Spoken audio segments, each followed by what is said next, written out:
Good morning, it's 23 minutes past 8 on BBC Coventry and Warwickshire with Shane and Marion at breakfast. Residents from Meriden in Warwickshire begin their 5-day coach journey to the European Court of Human Rights in Strasbourg this weekend. They're protesting against greenbelt land being developed by travellers in their village. They'll be joined by Midlands MEP Nikki Sinclaire, who joins us on the show this morning. Nikki, good morning. Good morning. They're travelling on coach. It's going to be a heck of a journey, and a heck of a journey emotionally for the people as well, isn't it, I would have thought? Yes, I think they've been through a bit of an ordeal since Easter weekend when their lives were disrupted. What's likely to be the outcome, in your view? I mean, have you got any thoughts? I mean, I know you can't preempt what they're going to say, but I mean, any thoughts on what could possibly happen with this?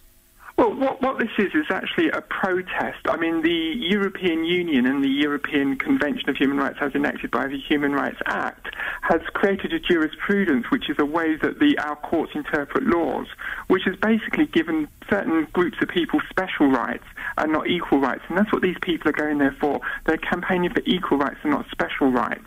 And this is Middle England. And, you know, English people are a just and tolerant people. But, you know, when you're pushing Middle England too far, they fight back. And these people embody that. And usually, when British people and English people fight back, they usually win. It sounds like you're on the side of the local people, then. Well, I'm on the side of fairness.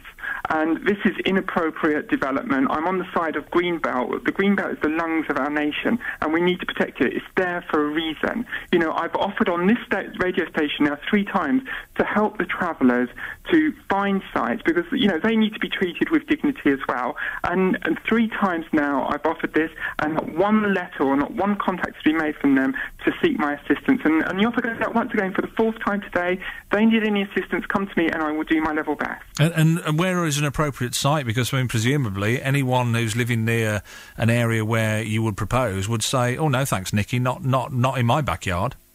Well, yes. Well, this is a central government and local government issue, and there are sites around the Midlands where I do believe there is possibility. But look, we need to work as a partnership with this. There are no easy answers. But Greenbelt land, which anybody can't build on, you know, regardless of who they are, whether they're travellers or a settled community, Greenbelt land's there for a reason. But people shouldn't be given special rights and saying, oh, because you're a minority, we should allow you to do that. That is wrong, and that's what British people are rebelling against. It's this total jurisprudence way of thinking that's coming from the European Union that I think people are sick and tired of. Well, we can hardly say it's all Europe, though, can we? I mean, the last government, and particularly under John Prescott, rode roughshod over planning applications in Greenbelt land on working farms. And where do you think they get that from? Where do you think they get that from? They get that from European directives. So you're saying that they're not doing that, they're just trying to keep up with Europe, are they? Absolutely. You know, 75% of our laws originate from the European Union. And that's absolute fact. And so... You know, we thought we were electing a government earlier this year. Actually, we're only electing a government that actually makes 25% of our laws. Let's bring in Dave McGrath, who's chairman of the Meriden Protest Group and is on the way. Nikki, stay there. Dave, good morning to you. Good morning to you as well. Excited about your protest? I mean, hopeful that it's going to achieve anything, or are you just thinking, look, we've just got to go and make our voice heard?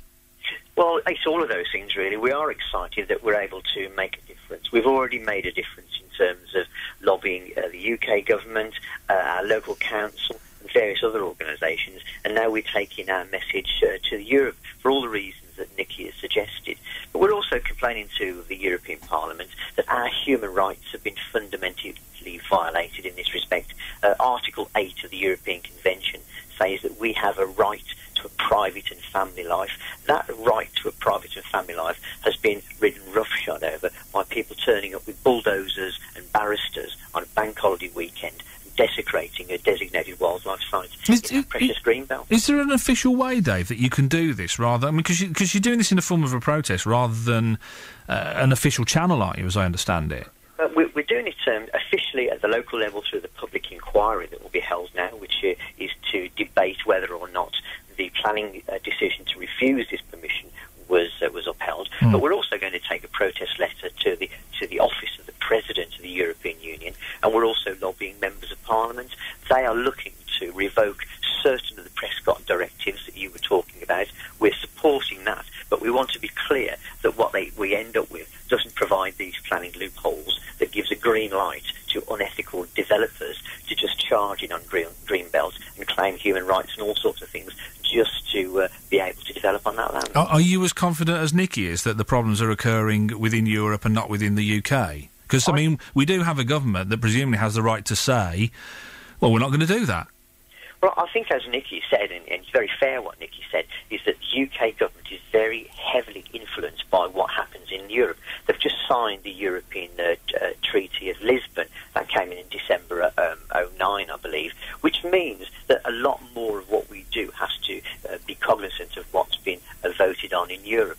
But at the same time, I'm hopeful that the UK government can kind of stretch its muscle a little bit and at the same time undo some of the Prescott ministerial guidelines which said that it was okay for certain groups of people to develop on green belts.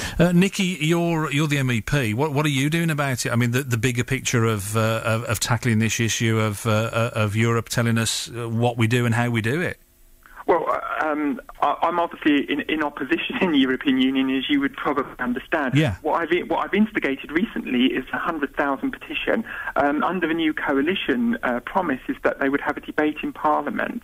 And no one under the age of 53 has ever had a say on our role within the European Union. So I've been collecting signatures. It's been going like months now, and we're already over 20,000 signatures of the 100,000 received already.